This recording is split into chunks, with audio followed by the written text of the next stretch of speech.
next comic coming to the stage. He's super funny. He was a joy to have in the class. Please make it loud for Alex Coury. Yeah.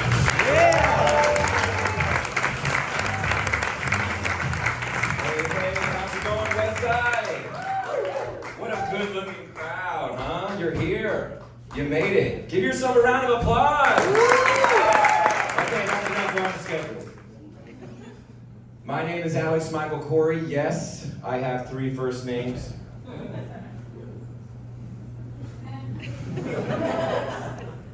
So I recently got into therapy again, and I thought it was because I had 3 first names, and that was causing me a lot of problems.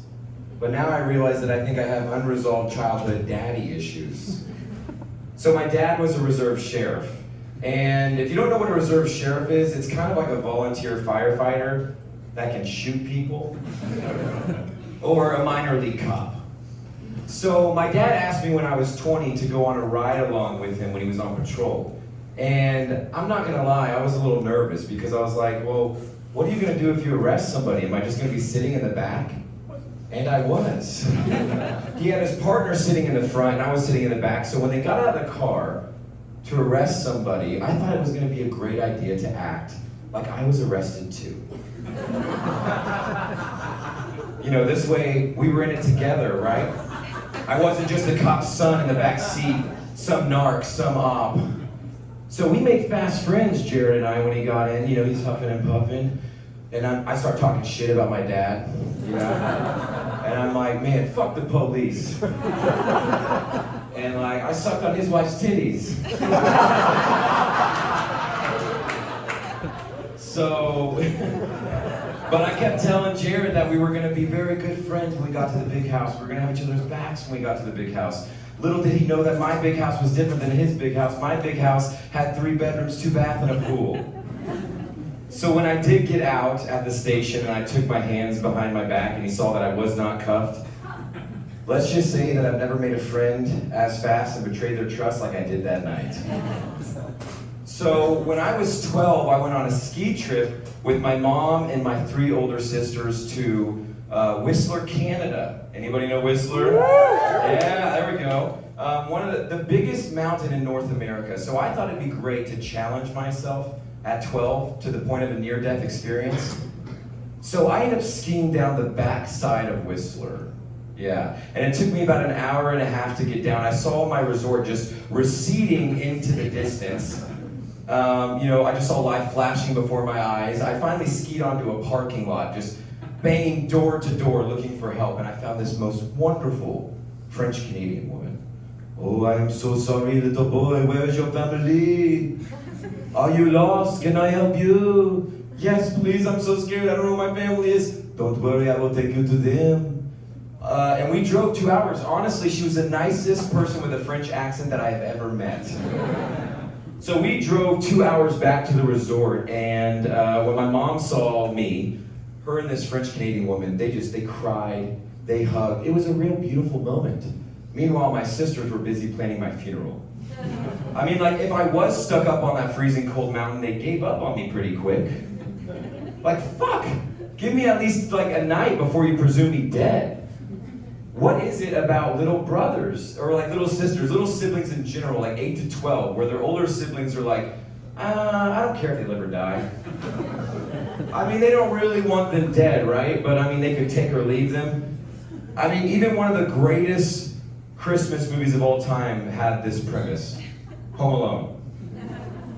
So, let's see, my girlfriend and I, we have a 1-bedroom apartment in Santa Monica, and it has pretty thin walls, right? You know the walls are thin when you can hear your neighbor like coughing in the morning when they wake up, or they're like mumbling at night, and you kind of feel like they're in bed with you.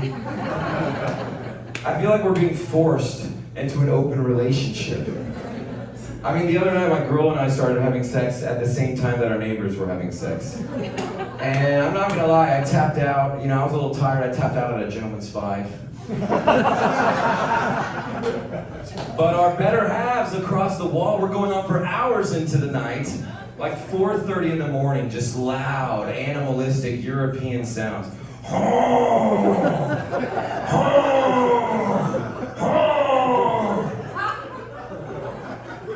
honestly, I was a little intimidated. I felt emasculated. I turned to my girlfriend finally after hours and said, that was the best sex I've ever had.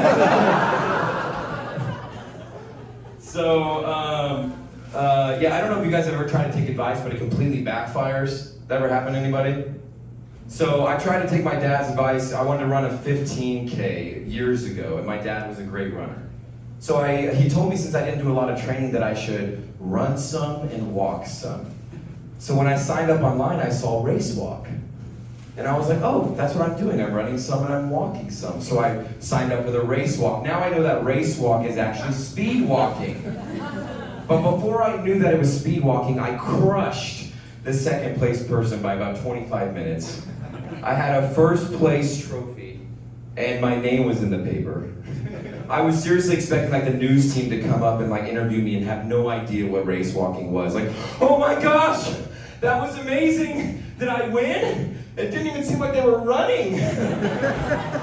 Oh my gosh, I guess I'm good at this. Wow, I'm gonna cherish this trophy. Why does it look like they have both feet on the ground, like they're like speed walking? So, you know what I've noticed about celebrities lately? They're all becoming motivational speakers. Have you noticed this? Like Matthew McConaughey in his latest and greatest. All right, all right, all right.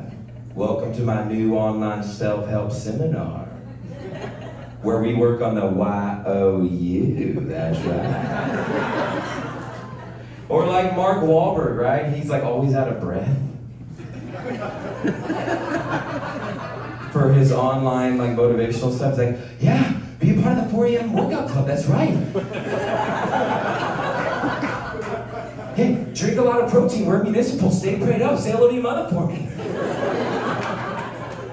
I can only imagine what Obama would be like, right? If he was like doing these motivational speeches, he'd be like, well, I've always been taught to keep a low profile.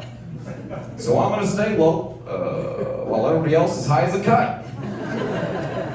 It's like Michelle always says to Sasha, Malia, the smartest person in the room is usually the quietest. So yes, we can. Shut the fuck up. All right, guys, those are some of the reasons that I'm in therapy. My name is Alex Michael Coury. Thanks for coming.